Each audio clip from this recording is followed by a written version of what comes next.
have to have high expectations for this guy and think that he could make the team a lot better. I mean, I've never actually heard a player compliment his jungler that He's perfect, Flowers. distinctly. Yeah, he's perfect. He can beat anybody in NA. This is the guy that's going to unlock everything for Team EnVy. And one thing, in case you guys didn't catch the games or the standings from week number 1, Team EnVy, the only team currently in the league to not have a single win under their belts. Yeah, not even a game win, let alone a match win. So definitely something that they're going to be looking to rectify today. And Lyra, he's going to be up against one of the strong junglers here in North America, against Inori. The jungle pool in general has been very, very strong this year in North America. With Reignover and Chaser and Lyra, Dardoch, Inori. We have great new junglers with contracts and Cadian. So to say this guy is going to be the best is definitely a bold statement, and I'm excited to see if that is going to come to be. Well, we're already into picks and bans, and it's going to be Malzahar, Zyra, Ryze, Rengar, Camille, and LeBlanc all taken off the board as Phoenix One decides they want to prioritize that powerful jungler in Kha'Zix for Inori. These are actually really fast picks here too, and red side bans totally standard. Blue side, there is a little bit more flexibility, some targeting on the bot lane there, as well as not wanting to give over Ryze in first rotation. That's kind of generally what it is. If you're not willing to first pick it, you have to ban it away. Still, EnVy is going to grab themselves a very strong bot lane here, and already we have some divergence as far as what the picks are going to be. There will not be matched picks because it's a jungler and a top laner already locked for P1, and EnVy do have their full bot lane. So will they pick up an ADC here for Phoenix One? That is kind of traditionally what a lot of people would have done because they don't want to get pinched out of that kind of ADC triumvirate of Ashe, Varus, and Jhin. But there's definitely some divergence here, and it'll be interesting to see who's going to come out on top in the second rounds of bans, as EnVy can really try to pinch that AD carry pool. Phoenix One can look to target EnVy's top laner if they'd like, since they have not selected a top laner of their own. And there are the expected bans, well, at least the first expected ban coming out from EnVy in this second part of banning. Remember, we only go through the first 6 picks, and then 4 more bans are going to be coming at us next, as Ashe is taken away by EnVy, Fiora banned out by P1, and we're expecting the Jhin ban here as the second one around for EnVy, taking those S-tier 80 carries off the table. Yeah, so there is the Jhin. That is definitely as expected, and I think the Fiora is a very smart ban, just as Mark was talking about on the analyst desk, saying that if you could put Seraph in a carry matchup against Zig, have Lyra helping him out, you really could get the advantage and have that as kind of your carry lane. So it seems like Fiora is the only one they're really worried about. EnVy does still have a lot of options here in the top lane. They need to pick up their top laner, they need to pick up their mid laner. Corki is available. That has been huge so far in the NA LCS, and will be the choice for Ninja. Looks like that's what's going to be Ninja's pick for his first time in NA LCS 2017, actually playing his preferred role as opposed to having to play in the jungle. We've seen some awesome performances on Corki so far, not from EnVy particularly, but in the rest of NA LCS, so showing that it's a pretty solid pick right now, as Arrow is going to be hovering over the Draven right now, but I don't think that's going to be what they actually go for. Nope, Orianna locked in. Yeah, Orianna will be the pick here. Definitely solid, should be a pretty even mid lane matchup. Corki obviously having the ability to kind of farm out really any lane, and I think Ezreal would make a lot of sense as far as a pick. There are a few different options. Ezreal, Caitlyn are kind of the 2 safest remaining AD carries. In my opinion, you can go the hyper carry route. You can do more utility based things like the Kalista. We've seen Piglet playing Twitch, so there are some options, but Ezreal going to be the choice, and it is a very safe one, so it makes a lot of sense. And now we really just have to find out, what does Seraph want to play? And Jace is available. That has been something that a lot of people have been prioritizing in both picks and the bans, but we have not seen too much success with it. Right, and Seraph, as somebody who plays the Jace, as somebody who plays those carry-style top laners as opposed to just more traditionally tanks, there was actually something I saw, it was a post earlier this week on Reddit where somebody was making like trading cards with the stats of all the top laners, and Seraph was putting up some great numbers, but like you said, failing to translate those into victories. Yeah, and that's kind of one of the things with Jace, at least in the North American LCS, it has been win lane, lose game. Right. And it's hard to sometimes translate that success on these non-tech champions into match victories, and Seraph, as a result, going to go with the Trundle here. Is definitely an advantageous lane matchup, and it's a lot kind of more straightforward as far as playing in the team fights and split push. So I think it's definitely a really solid pick. I'm surprised we haven't seen any Kennen really lately. Yeah, it's been something that has really been picking up in the LCK and on some of the other regions, and a lot of the North American top laners are playing it a ton in solo queue, so I have been kind of waiting to see that on-hit Kennen show up in the NALCS, but it's not going to be just yet. Nope, instead going to be opting into that Trundle, the traditional tank buster, and of course when the enemy team has a non-tank jungler, a non-tank support, and only one tank, Subjugate's pretty easy to pick a target for. Yeah, exactly, and it's going to make it so hard, especially for them to punch through, because it's not like there's alternative builds for the Maokai where you're like, it's okay, I'll just build full AP. I don't need it. Oh yeah, full AP right? Maokai, right? A-ramp so style. It doesn't work out too well, and you do get a lot of extra stats stolen over from him, so it could be pretty hard to punch through this Trundle. Either way, Team Envy, they want to find their first win, at least a game, if not the entire series. Obviously, always going to be the goal to get as many as you can, but Phoenix One is definitely a team that is not going to just take that lying down. They will make sure that they have to work for it if Envy wants to have any sort of a chance introducing Lyra like that. But we are on to Summoner's Rift for the first time today here between Phoenix One and Team Envy, seeing who's ultimately going to reign supreme.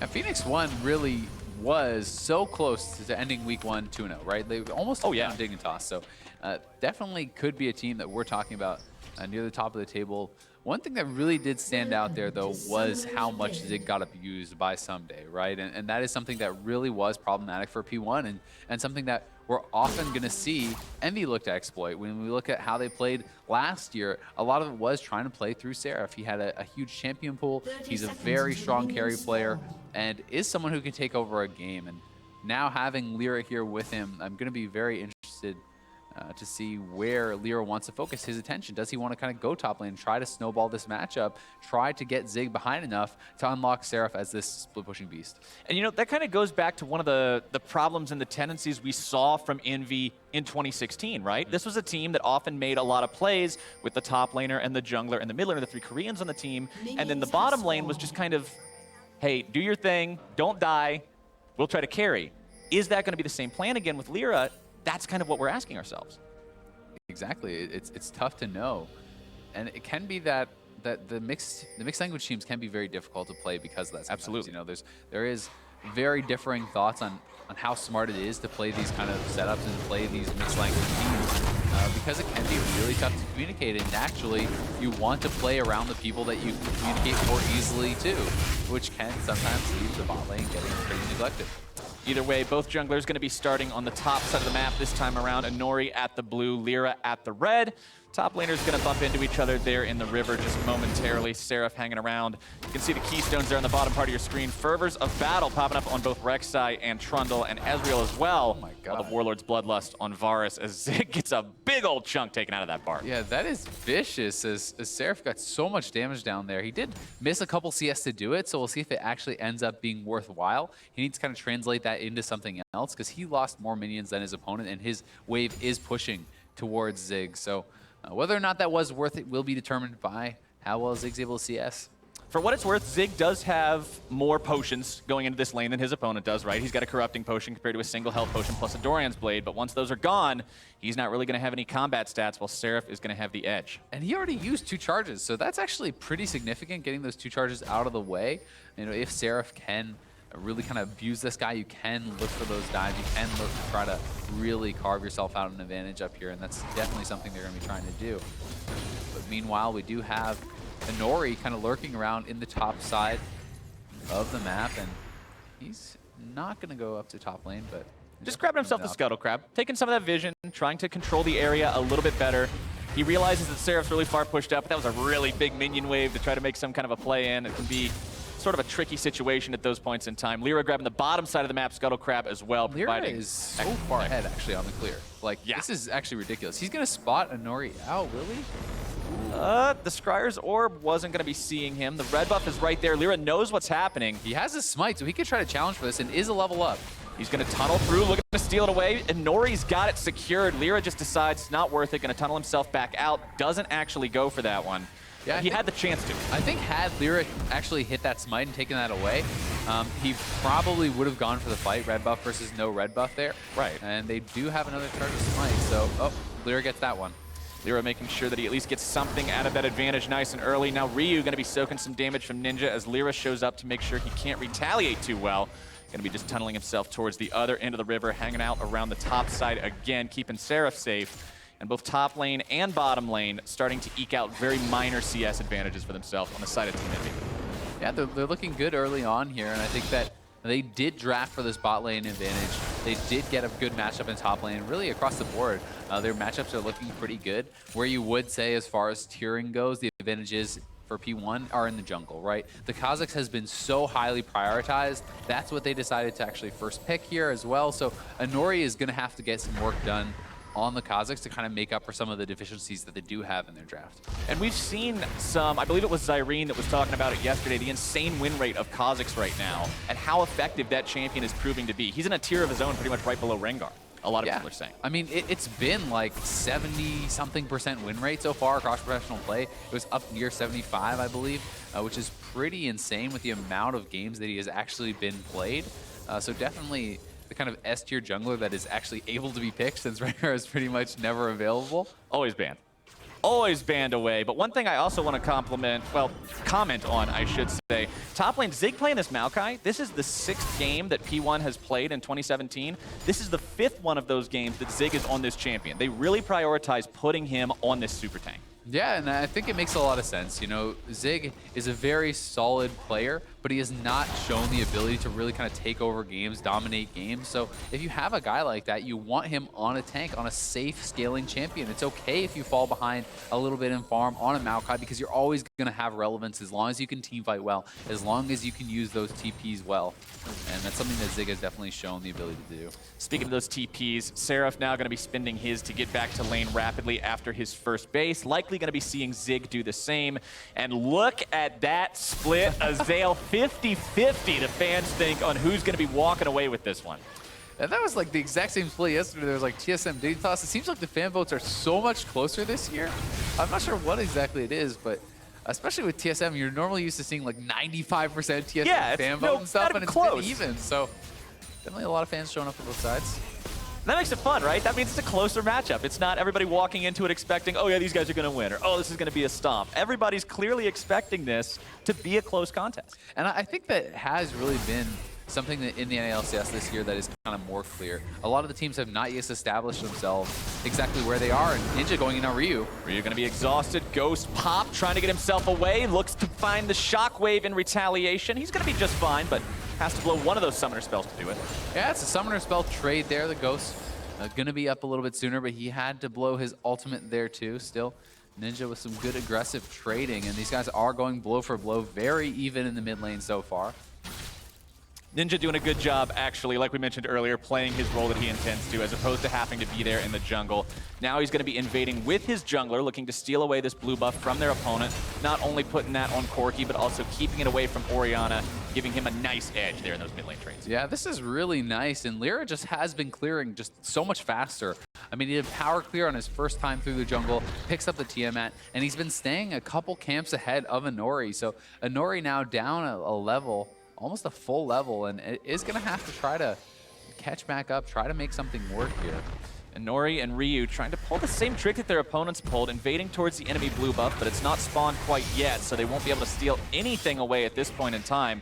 Lyra, meanwhile, just clearing away the top part of his jungle as Seraph looks to find some more damage into Zig. Look at how much he hurts him. Just with a couple of those auto attacks after the subjugate's been placed down. Yeah, he drops that ultimate there too. I would have thought Seraph might hold that a bit longer, since Zig was kind of already out of range of him when he did drop the ultimate. And it does make you much more susceptible to the ganks. So, you know, this is something where a Maokai plus a Kha'Zix can lock down that Trundle and definitely take you out. Some players do prefer to use the Trundle ultimate, even just for kind of laning dominance, though. It's like you use that, it heals you, it deals damage to them, pushes them out of lane, and that's what they're trying to hope to accomplish, as Zig is going to be forced to base, and Seraph will pick up a pretty significant CS lead as a result. And Nori looking to steal this blue buff away. Piercing arrow, not quite going to be able to prevent that. That was so very close. Apollo just almost made it happen. We saw him do a couple of similar moves, I believe, in week number 1, but now it's going to be P1 looking to grab themselves a very early Infernal Drake. This is the first Drake spawning this game. It's a very valuable one. Teams love to get that extra team fight damage. And Inori looks like he's going to grab that one with the help of Adrian. Pretty much no contest to Envy, not moving anybody around Lyra's top side. Yeah, Lyra was trying to help get that turret damage down. They really are focusing their attention on the top side of the map, taking away the blue from that side of the map, trying to establish dominance there now for Seraph, as Zig had to base, didn't have his TP, and they took that time to really get damage down on the turret. So it's a great move from P1 to take that Infernal Dragon, but obviously the trade from Envy is only going to pay off if they can get that first turret for Seraph and really snowball the top lane. Package is also available right now on Ninja. Of course, the thing about Corki is once you pick it up, you've only got a limited window of time to use it, so we'll have to see if he can get anything big out of that, any sort of a big payoff. Sometimes it's hard to do as Ryu's going to be finding him taking down that control ward, and he just uses it to get out of town, make sure he stays safe. Guess the payoff is only a pink ward, which it's better than bad, nothing. But I mean, it's better than nothing. He was obviously hoping to go bot. The Vision Ward did spot him out there, so is going to take down the ward and escape. Not a big deal. It's a good thing P1 got that Infernal Drake that they got as well, because they're actually down over 1,000 gold just from the passive farming advantages that have been compiled by Envy at this point. I mean, just look at the CS in the jungle and in the top lane. That's really where there are the big differences right now. It's actually quite significant for Seraph and Lyra, and Lyra is looking solid so far in his debut, although all he has really done is power farm. He is making that work, and that is a style that you can play. If you're going to go for a power farming style, it puts the pressure on your opponent to make something happen. If Inori does not want to match that, he must make ganks work, or he just falls behind by nature of the game. That's actually something that we've seen a little bit of a trend away from on the Rek'Sais, especially back in week number 1. We saw a lot of Rek'Sais going for the early jungle item into the early Cinder Hulk, but Lyra's like, no, I'm just going to go back to the Tiamat strategy. We're going to farm up, power clear these camps, and be strong later on. Yeah, and I love the Tiamat, and I think that it's, although you aren't as tanky early on, you are very strong, and you can put out some pretty high damage in the ganks, especially with that additional AD from the Tiamat. And now we do see Lyra back towards top side again, and Nori up there as well. Seraph is just trying to ignore Zig and work on this turret. Zig, however, he's got that inbuilt wave clear, going to be getting rid of a lot of those minions. Seraph in retreat, and Nori looking to make the moves happen. Lyra's almost here. Dappling into the brush, looking to make it happen before Lyra arrives. Seraph trying to get away, and Nori's going to be knocked up, juggling around. First blood for Phoenix One's jungler. Lyra just a couple seconds too late there, very close to taking down Inori, and Seraph. It does not pay off for him as Inori gets that first blood, evens out the gold in the jungle quite a bit. League of Legends is a game of inches and seconds sometimes, man, and Lyra was just slightly behind. Yeah, and I mean, Inori had to make that work. He was so far down in farm, he's still down a level to Lyra. If that gank fails, if they get taken out there, if Lyra's there a couple seconds earlier, the game could be pretty brutal from that point. And people have been talking about how, especially in the 2017 season, the jungle CS is a little bit more unreliable to compare because you've got a bunch of little chickens, you've got a bunch of little krugs. But at the same time, 44 to 85, it doesn't matter how many of those are little krugs. That is a massive advantage. Exactly, and what you really can look at, what is consistent, is the gold, right? You can look at the total gold the players have accrued, and it's about a 400 gold advantage for Lyra, even with first blood gold on Inori. So that shows you he was, like the 800 or so gold ahead just from farming. At the early stages of the game, that's like an insane advantage. Do an absolute ton if you get to use it. And Nori going to be jumping on Ninja, though. Has to run himself backwards. Of course, Kha'Zix doesn't really have any CC to lock anybody down with, so getting himself back towards his blue buff. This won't be stolen away this time, so they'll at least be able to give that one off to Ryu, allow him to maintain himself a little bit better in mid lane. Yeah, and that is going to be very helpful, allow him to constantly push out these waves. And Ryu has been looking quite good for P1. Had some really nice standout games, and he's a guy who is able to play a lot of different types of champions as well. We haven't seen him bringing out too many of the assassins, but he was known in the EU LCS for his assassin play. He can play the control mages. He really can do a bit of everything. And he's going to be a solid addition for And Ryu's actually, he's kind of the antithesis of what we saw from Zig in week number 1, because Zig played Maokai 4 out of 5 games, and in all 5 games, week number 1, Ryu played something different. And having a player like that makes it a lot harder to do the draft phase against, because you can't really target him. You don't even know what he wants to play. And even if you do ban someone out, if they have 4, 5, 6 champions that they're happy to play in different matchups, you don't get a big advantage from targeting their champion pool.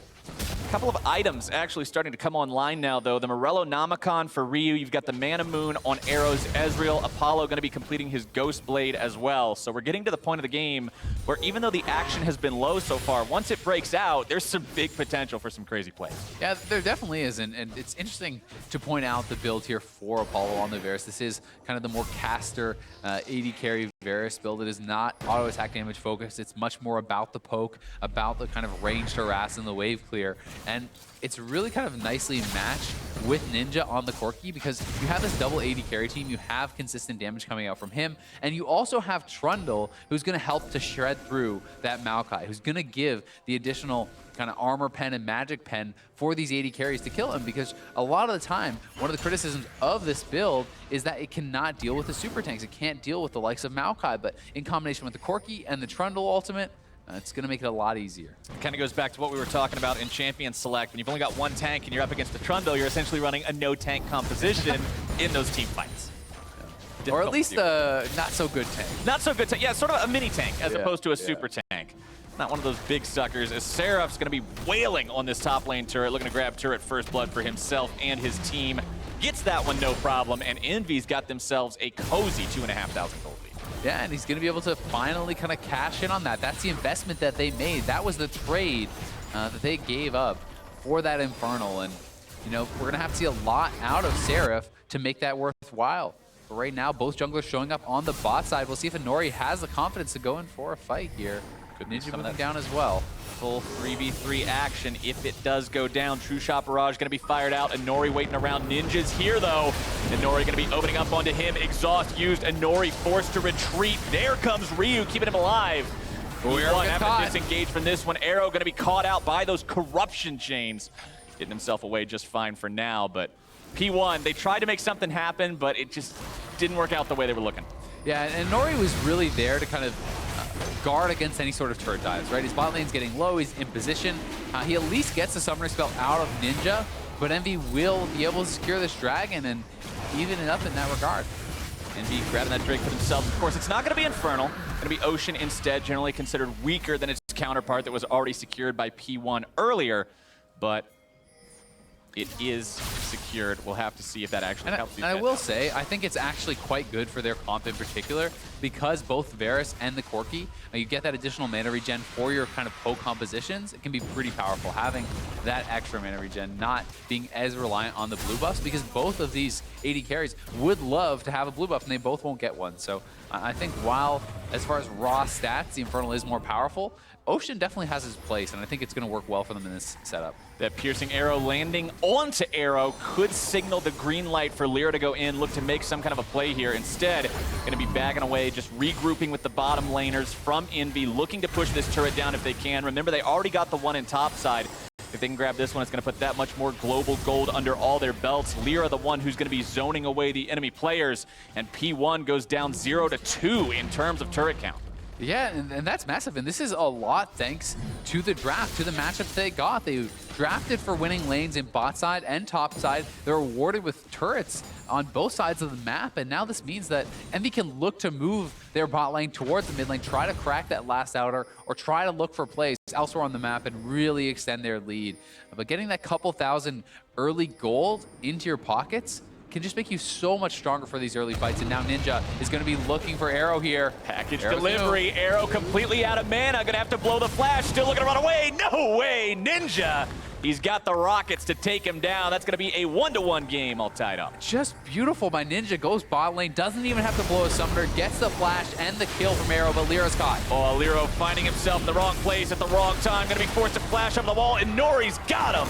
Jumps after, grabs those claws. Seraph going to punish the bug. Oh, Shockwave's going to be flashed away from. P1's got 4 in the area. Seraph's going to be going down next. P1 making that one a 2-for-1 across the map, but Inori's going to be taking so dangerously low. Apollo not picking that one up. Hawkwo looking to make it happen. Wow! American Sniper, there we go. That's the shot we're looking for. Apollo with the confidence to make the flashy play there. Gets a kill back for his team, and Lyra gets caught out, and Inori getting the best of him. Seraph was so strong there, but still, with all the extra members from P1 not able to take him down. pretty exciting play. Envy going to be looking to push in. Let's see this one more time as Lyra does actually spot them out with the sweeper. Wants to go straight in. I don't know that he realized two people were there. Flash is over, but it's too little too late. Gets taken down, then Seraph goes in onto a Nori. So much damage being done here. Nice reactive flash there from Seraph. But look at that. The whole team flashes over. They're just waiting. They're ready. Never a fair fight, Captain Flowers. Sometimes you got to play dirty, Azael, and P1 knows how to take that number advantage and make something work with it. But if you're talking about dirty, that shot, that was dirty. That was beautiful. That was great. That was great. You gotta love it. It's one of those plays where either gonna look great or it's gonna be pie on your face, right? Like right. Zero or hero. There's no in between. Zero or hero. And today, Apollo is a hero for that kind of a shot. Yep. Gonna be his first one of the game, though. He's got his own Mana Moon completed now, so he's gonna be stacking up that much more damage as time goes on. Speaking of completed items, Trinity Force on Ninja's Corki means power spike, power spike, power spike. Yeah, that is kind of like the traditional one that we have talked about so much. But that in combination with the Sork boots, he has the magic pen, he has the damage, and this is where you can really burst people out. Corki shines big time in the mid game, you know, on 1-2 items. He is massive, and meanwhile, Seraph is really going to be outpacing Zig in this matchup. Even though Zig is up a level, it doesn't matter. He cannot fight up against Seraph whatsoever. Not when Seraph's got that completed Ravenous Hydra, the item of choice. Obviously, sometimes we see him take different Hydras on the Trundle, see any Trundle player do that, but Ravenous means you're in it for that split push game. Yeah, exactly. And you're sustaining yourself. Yeah, obviously the trade-off being you are kind of lower on the health, you're less tanky, you can get taken out, but Lyra kind of getting chased down. Ooh, the shockwave. You can see what the plan was. You can see the attempt was there, but Lyra was already too far into the tunnel and he was gone. Ryu wanted to pull him back with the shockwave. He wanted to try to time it to cancel his tunnel, leave him without an escape, and allow him to get that kill. Because canceling the tunnel was really the only way he was going to get that kill, and that is why he waited so long for it. So good thought there from Ryu, but not able to do it. Ends up wasting that shockwave, and we'll see if Envy wants to kind of play aggressive as a result of that. Knowing that key spell is down for Ryu could prompt Envy to get a little bit more aggressive here. But of course, Ryu's got Morello Namicon, so he's got 20% cooldown reduction from that. The spell already 2/3 of the way off cooldown, so it's a very, very small window for Envy to actually pull the trigger during that. They still might be looking to make it happen, though. And Nori jumping in. Rocket's going to be fired off. Tidal Wave won't hit anyone. Arrow finds one last Mystic shot on the back end of the fight. Hakuo dangerously low. Lyra going to be able to find that knockup onto a Nori. First coming through, Ninja providing the artillery fire. Adrian going to be taken low. Exhaust onto a Nori. Caught on the wrong side of the wall. Jumps away to find that escape as Seraph and Zig both looking for an opportunity to get in the fight. Neither one going to be finding it. Instead, everybody walks away. They all walk away. Summoner's blown on both sides. Hakuo's flash down. Ninja's exhaust down. We did see the heal come out as well, and Seraph pushing in. He's got to be a bit careful about tanking that many turret shots, but still has his ultimate available, so Zig knows he can't really commit to a fight. But you do see a Nori moving down to the bot side, and Seraph is going to have to be aware of the fact that Kha'Zix is missing from the map. Mountain Drake also going to be spawning in a couple of seconds, so dying right now could be a catastrophe for anybody on this map, as it may just sacrifice that extra objective as Envy goes to secure it just as soon as it spawns itself. Apollo's zoned off, though, and so is the rest of their team. I think Envy's going to get collapsed on. P1 looking to make it happen. Zig into the front line, looking to tank as much as he can. Going to be soaking damage from 5 members. Piercing arrow fired back.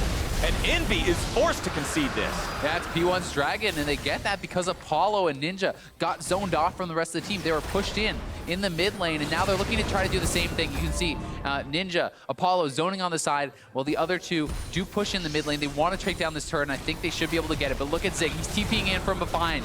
P1 wants to punish for this if they can. Apollo is still very far forward. Zig coming up from the side. Pillar going to be used to stop that engage potential as Envy grabs the turret and gets out. They get the gold advantage once again, but P1 does have the 2 big ticket Drakes, and we'll see if they can get anything back from that. Ninja going to be able to collect a massive wave that has been building up here in the top lane as well. So the gold lead just going to get that much bigger for them.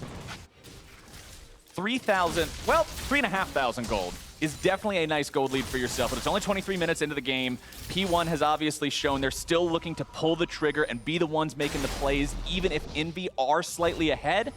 Iceborne Gauntlet now also going to be completed for that Trundle, so more tankiness, more trade efficiency, more power in that split push. Yeah, and the CDR is really big for Trundle here too. Just being able to kind of spam out that Q that much more often, having the ultimates up that much more often, really does make you a huge threat. Because when your ultimate is down as Trundle, you're massively weaker. Not only are you losing out on the additional tank stats and the health drain, but your opponent's going to be stronger as a result as well. So you definitely want to have that up for pretty much every single major engagement. And while P1 is behind in gold, they're not so massively behind that they couldn't make something happen. They still can look for plays, especially now with the death cap being completed for Ryu. His shockwave is going to pack a real punch. And if you can catch that onto Apollo or Ninja, any of those key members, they could be going down in a hurry. Ninja does have the package up and running, though, or at least he did when the camera was on him just a moment beforehand. They're going to be looking to use that one if they can, but of course the timer is running out, down to about 1/6 of that time left. Probably not going to find any sort of an opportunity to use it this time around either. Yeah, and probably just going to dump it out here if he uses it at all. But they are looking to push on the top side. Oh, shockwave on Lyra. Out the shockwave. It's going to be fighting Lyra instead, who's taken low and taken down. Inori grabbing that kill as Ninja is now without Valkyrie, without package. Going to be looking to turn around onto Inori. Piercing arrow finding its way out. Inori's going to be picked off instead. Two dead on the side of P1. Zig alone, running away from the rest of Envy. Seraph hunting this one down as quickly as he can. Pillar. Trying to get the pillar. Going to be able to find it. Piercing arrows continuing to fly out. True shot barrage not making its way onto Ninja. Zig taking so much damage from that magic part of Corki's arsenal. He's only armor. Yeah, he is all armor at this point, and that's a big weakness to that Corki, who does do so much magic damage. Arrow on the side there, kind of discouraging Envy from chasing any further, but they definitely get the better of this fight as Ryu wants to come contest the blue buff. He throws down the shockwave thinking he'll get Ninja, but Ninja uses the second part of his Valkyrie, gets back out. Inori gets a kill, but he wants more. He doesn't have the evolved wings, so he doesn't have the reset. He flashes in, but beautiful peeling from Hakuo, playing from over the wall, lands the root onto him, shields up his mid laner. Apollo follows that up. They lock him down. They take him down. Well played by Envy. What looked like could have been really scary for Envy, they make it work. And that's what we were hoping to see from this team, right? That's what you want to see with the completed roster from Envy playing together. Yeah, exactly. And really from Inori, he was just kind of reaching for too much. It's one of those cases where he gets the first kill, gets a little bit hype, he thinks he can get the next one, but I think without having the evolved V, without having the evolved jump for the resets there, it was a little too much to go for, committing the flash forward. And that's kind of a thing we're seeing as the new phase of Kha'Zix, right? With the way the new evolutions work, players starting to evolve the rockets over the wings at the second evolution point, saving those wings for later. Yeah, and it can work very well. It's a lot easier to kind of participate in team fights, even if you can't jump in for an assassination. You can poke from the side. You can land the slows. You have better wave clear. And they're looking for Ninja. They're going to get him, I think. They're going to be found. Shockwave's got the mark this time. No way out. Ninja is down, and Lyra's just got nothing to do but run away. Really nice pick there from Inori and Ryu as Ninja gets deleted. Gives up his exhaust there too. First death for Ninja, has been playing very well. And P1 wants to try to get more here. They are pushing on the top side. And both top laners do have their TPs available. For now, it's 4v3. Inori and the rest of P1 seeing if they can find anything for themselves. Remember, they still have no turrets. 27 minutes into this game. Arrow's going to change that right now. One more auto attack takes that one down, brings them back up to that 3,000 gold deficit it feels like they've been sitting at for so very long. One thing we've also got to be concerned about is 27 minutes into the game, another big fight on the top side could lead to a Baron from either one of these teams. It certainly can, and the thing is, there's a lot more standing gold for P1 to still pick up. They kind of did the investment in the late game by going for the Infernal, overtaking the turrets, and if they can start picking up these turrets, which it looks like they are, they're going to probably get another one here. Last auto comes in. Now the gold gap has closed a lot, and there's additional combat power in the Infernal Dragon. There's additional power for taking objectives in that Mountain Drake. So you have to kind of take that into consideration when you're looking at the gold, and it really does leave you in a situation where it's not much of an advantage for Envy. Drake going to be spawning for the 4th time in about 25 seconds. It is Ocean number 2. So even if Envy can grab that one for themselves, like you were mentioning, it's not going to be combat stats. It's not going to be objective power. It's just going to be some more of that passive regeneration. Pings are coming out onto it right now, though, as Seraph keeps pushing. And Ryu is here. They're looking for this kill onto Seraph. He's tanking the turret. Can they lock him up long enough? Ooh. Nice flash away from the shockwave again. Seraph has that timing down. Adrian working his way into the fight, looking to grab a little bit of extra lockdown potential onto this guy. Ball's going to be thrown forward. Envy comes in. Counterattack is launched. Zig forced to flash out. EnVy gets their guy out of trouble. Saving Private Seraph is a success and a box office smash. And these guys are walking over, looking to take Ocean Drake for themselves now. A lot of resources were expended by Phoenix One, looking to grab that kill that they could not find. Seraph has no subjugate, though. That's a big frontliner that's not going to be available. Lyra stuck in the pit, going to be forced to tunnel out, and Nori taken low. Dragon also, though, secured by P1. Fight still ongoing. Zig going to be looking to tank. Ninja gets himself back. Lyra tunneling backwards as well. EnVy trying to fight back for this. They're trying to wait for it. It's just about to come up now. Nori gets himself back over the wall. Lyra still looking to make something happen. Decides to go after a Nori, but they gotta watch out. Ninja's gonna be Valkyring forwards. Ryu's got the ultimate, but he's gonna be taken very, very low. Seraph's still looking to chase these guys down. Mantra Inspire gonna be used. EnVy wants the dive. Health bars for P1 are so low, but the dive is risky. Lyra's gonna be caught out and destroyed. And Nori grabbing the kill credit for that one as the push continues from Team EnVy. Onto the tier 2 they go. Rocket's gonna be flung out into the minion wave. A nice shot from Apollo. It's gonna be 1-for-1. What a ridiculous series of events. That was like a fight going on for about 5 minutes, starting in the bot lane tier 2, going all the way to the Dragon, then back to the bot lane tier 2. Just back and forth and back and forth, and ultimately, it goes even. It goes one death for one death. Granted, you can say it went in P1's favor because of the Drake, but here's how it ended. Yeah, and here it is, once again, the tail end of that fight. Lyra coming forward, Zig grabs him with that root, and the flash is too late from Lyra. Once Maokai's already in the Twisted Advance, he's gonna go in, and then Apollo with the snipe here on Adrian. Look how much damage this does. That's a chunk of health. That's about 30% there off of Adrian as he goes down as well. He was the first target, I believe. There were no minions in the way of him, so that was just raw, unmitigated, piercing arrow damage. Package up and running for Ninja again, so P1's attempts to catch him out here likely going to be ending in failure. It's so hard to catch the Corki when he's got that. Yeah, and Nori's just constantly looking for these kind of bush check type kills, though. If you face check a Kha'Zix, it's so brutal. If you even get close, he can use his ultimate, come out with the invis, and be able to get that assassination. And I would like to point out with Arrow that he has picked up the Extinguisher's Calling, and I love that item here early on. I think that it's so effective against this team composition because there's going to be like innate lifesteal that's just massive amounts from Seraph. Lyra has healing with his passive. There's, you know, healing coming out from the Redemption. There's so much innate healing, and there's going to be lifesteal eventually picked up from the AD carries as well, that for 800 gold, it's just so effective. Yeah, this is such a high value item, and I think way too many professional AD carries will delay that for an item completion earlier, and they put it off for so long, not really realizing just how much it can get done in these team fights. You can see he's not concerned about upgrading it to Mortal Reminder immediately either. Going to be going towards that Blade of the Ruin King instead. It's all about that healing debuff you were talking about and just how far that can go against somebody like Seraph, whose tankiness we saw demonstrated when they tried to catch him in the bottom lane. Yeah, and look at that. I mean, Seraph is now kind of at the point where he can just ignore Zig and keep smacking the turret, and he's going to keep doing this. It doesn't really get better for the Maokai. Zig just has to try to do his best to wave clear and use the turret to push Seraph back because his damage alone is not really close to enough. And with Zig picking up that Frozen Heart that we saw him pick up a little while back, that is going to slow down the auto attacks from the Trundle, at least just by him being nearby, but it's still not going to be stopping it completely anytime soon. And Nori looking to jump in. Shockwave not going to find its mark yet again. So far, Team EnVy's been doing a mostly good job of getting out of those. Yeah, I honestly do like the fact that they're willing to go for these plays, though. The Shockwave is a relatively short cooldown. As long as EnVy doesn't punish you in this window where it's down, it's not a big deal, because we've seen too many games this season, you know, with Pobelter earlier or last week, I guess it was. Yesterday, we saw some games as well where Orianna comes out, and it's just like, if you don't hit the perfect Shockwave, the Orianna doesn't win the game. So keep trying, keep looking for these attempts, because players often end up just holding it for so long and never really do find it. Keen was another one yesterday that was really kind of struggling to find that perfect Shockwave and wasn't able to do it in the game. So I like the fact that Ryu is taking his shots, and some of them are missing, some of them are working out.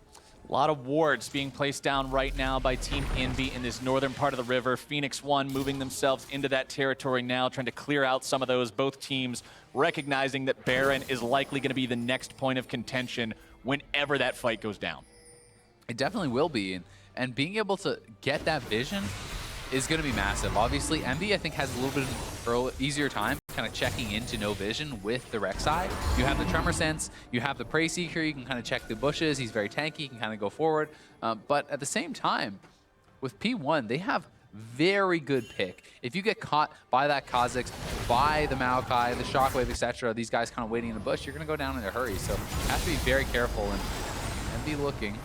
Inspire on Talira, not really going to turn into a whole lot just yet. Still looking to chase down somebody, anybody he can find. Tunneling away from Inori and Ryu's damage and burst combo potential. EnVy looks for something, but they're not going to be finding anything anytime soon. And one thing I kind of want to point out is we were talking a lot about Lyra before this game. We were talking a lot about, is he the savior this team needs? And right now, he's tied for the most deaths. He's actually winning for most deaths in the game, and he's only participated in 1 out of 5 kills, while his opponent has 100% kill participation. At least he's winning something. He's winning something. Hey, he's got the gold medal in deaths. Yeah. He's got the gold medal in deaths, and he's got a lot of farm. I mean, we can't. It hasn't been the best. I mean, some credit has to be given for kind of the intangibles as far as he got way ahead in the early game. He had great farming, good pathing. He was able to put on pressure. Zig looking for the TP. Oh, nice little knockback there on a Ninja. Ninja flashing over the wall, on the trying to stay alive. Redemption going to be used. Ninja shielded so much. And Nori trying to come in, but it's going to be Ninja bursted down first. Zig taken low. Lyra frontlining. Seraph in the mix, looking to tank off. Zig still just so impossible to kill. Lyra looking to go into the back line. Arrow's still alive. Lyra's not. Seraph's not either. Arrow's able to find another true shot barrage onto Apollo and Akuo. EnVy loses 3, and P1 is hanging around right near the Baron pit, but those arrows are dissuading them from going any further. And they are very low. I don't think they're going to make the risky call. They could base and still go right back to it because the res timers are quite long, but that fight was just at such a bad angle for EnVy. It felt like they really wanted to force it. We were trying to fight through a choke into the Orianna, and it was just never really going to work. They tried to get Lyra and Seraph into the back line as well, but Zig was just in such a perfect position. He was just right in the middle of the entire fight. There was nothing they could do about it. That's exactly where you want to see your Maokai as P1 deciding that this is going to be their Baron attempt. Apollo popping the Ghost Blade. Arrows are going to be firing off. Tries to work his way in here. Takes Ryu down very, very low, but it does not matter. Secured Baron Nashor for Phoenix 1. It just dies way too fast to the Kha'Zix with all this damage coming in as well. And here's the fight one more time. You can see this nice little smash onto Ninja, the root right out of that.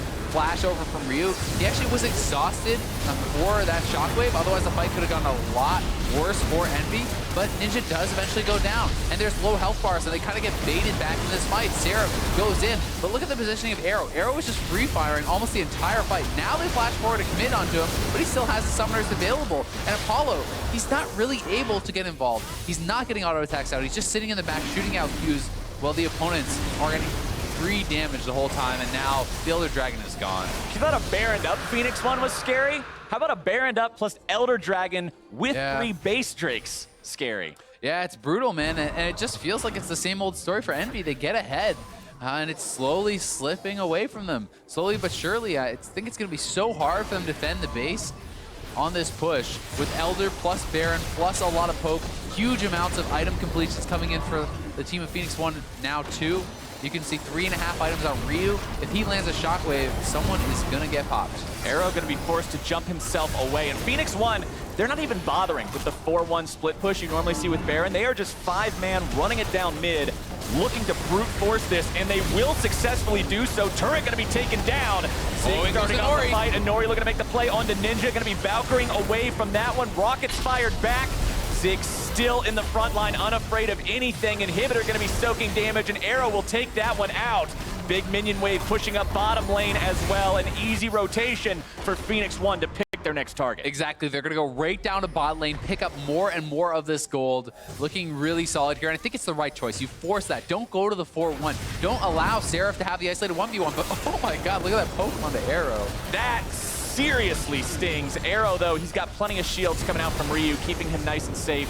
Heal's going to be flowing in from Adrian as well as these enchanted cannon minions continue firing. Shockwave onto 2. Ninja going to be forced to Valk back.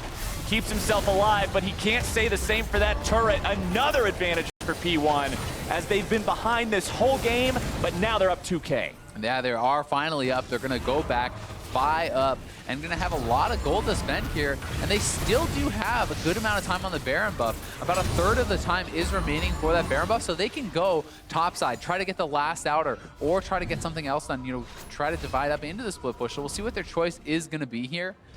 But I really liked the choice there to just group up, brute force it, knock down some of those turrets.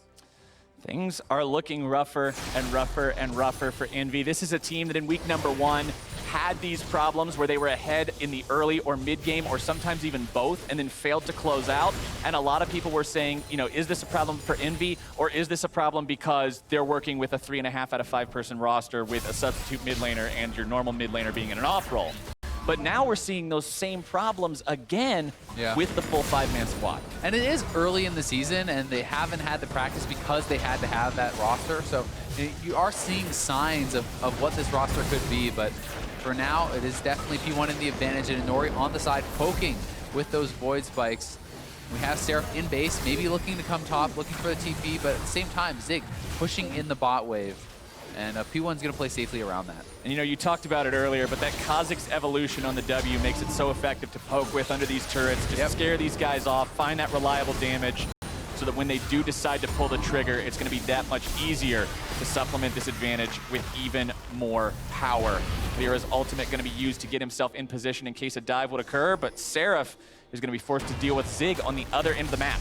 Yeah, and look at Inori. He's going to the mid lane. He's going to shove that wave in. So the super minions will be working on the Nexus turrets. And then if we see Seraph back off to clear those super minions, they'll take the inhibitor turret. If someone from top backs off, then they can try to push in and get something done there. So we'll see what the call is, but it looks like an engage onto Arrow. Arrow gonna be exhausted. Oh, shockwave! Big shockwave redemption used for Adrian to snipe Ninja out. Adios. It is rare you see a redemption killing spree. This is P1. You were talking about it, Azale. Earlier you said, go for shockwaves, go for shockwaves, go for shockwaves. And that is what he was going for this entire game. And he nailed it. And they're actually all going to mid lane now. They want to try to take down this bot lane inhibitor, but they could even potentially try to end the game with Ninja and Hakuho down for a long time. We'll see if they have the confidence to make this play. Would be safer to just back off, try to take that last inhibitor down, but they're sticking around. They are going to hang around and see if they can actually end this right here. Right now, take it to the back line, and Nori gonna find the insta-gib. Lyra forced to flash out, exhausted. He's right back into the summoning platform. Seraph trying to take down Arrow. That's not gonna be happening anytime soon. Nexus turret number 1 is down. Nexus turret number 2 gonna be going quick. Lyra taking low, tunneling right back into the fountain. Seraph gonna be going down as well. Can't find the kill onto Ryu. Adios, Nexus. P1, game 1. They take it. Phoenix One battles back, hanging around for so long. And really, it came down to big plays from Phoenix One. They're able to land the shockwaves when they needed to. Ryu hitting multiple to help close out that game. Phoenix One looks good, but that has got to be a frustrating game for Envy, who really did have their chances, who did have the advantage for most of that game as far as the gold went. And you got to give it to Phoenix One as well, because this is a team that we constantly saw looking to make plays, even though they knew, yeah, we're behind, but we're not playing off the back foot. We're not going to do that, wait for them to mess up stuff. We are in the driver's seat. Let's show them how it's done. Exactly. And I mean, while Lyra was out farming Inori quite a lot, Inori was always looking for plays. He was down levels. He was down gold. But he was always looking. He was always trying to get picks, always trying to do it. And they were able to pull off quite a few, which really did lead to them knocking down the turrets, picking up the gold, and kind of getting to the point where they could close out the game. And we saw so many times the Inori and Ryu assassination squad going for Ninja over and over and over again, really showcasing exactly why that Kha'Zix is so potent and so effective. Yeah, exactly. And I think that Kha'Zix really deservedly is kind of at the top of the jungle pile. Looks so strong, and Inori looked great on it. Even in the siege situations, you can see him flanking on the sides, using the Evolve Void Spikes, and shooting those W's out, poking people off, and it's very tough to deal with. So taking a look back at that game, here's one of the big moments. The team fight around 34 minutes where Phoenix One got the 3-for-1. Yeah, exactly. And this really was one of the big swings here for P1 is Zig. He TPs in, he lands the Q, trying to stop a Valkyrie, is able to follow that up, and they eventually do take down Ninja. He lives for a long time thanks to the exhaust, thanks to the peels from his team, but Inori, Zig, they commit in. and it's a late join here from Seraph. As he comes in, he's in the choke, and Ryu constantly casting out these spells, Arrow auto-attacking the entire fight, and Apollo has to play it much more safe because they were in this choke, and they get taken down. It's actually a 3 for 0 there. And that did eventually leave to the Baron, right? They were low on health, they had to base, but the rest timers were long enough that they could come back, collect the Baron, and off the Baron, they got the Elder. Off that, they got the inhibitor, and really, that was the play that kind of started the downward spiral and ended the game. It was so many events in order, just cause and effect into effect into effect into effect, and that was the root cause of every single subsequent effect that honestly brought Phoenix 1 to the point where they were no longer behind in making plays, they were ahead in making plays. And as soon as that happened, game was over, poof. Yeah, exactly. A lot of credit, I think, here to Ryu and to Inori. Those two guys really stood out a lot for me, being very proactive, always looking for the picks, and ends up paying off big time. Well, we're going to go ahead and step away for a quick break, but when we come back, it's Game 2 between Team Envy and Phoenix 1. Stay with us. You're watching the North American LCS.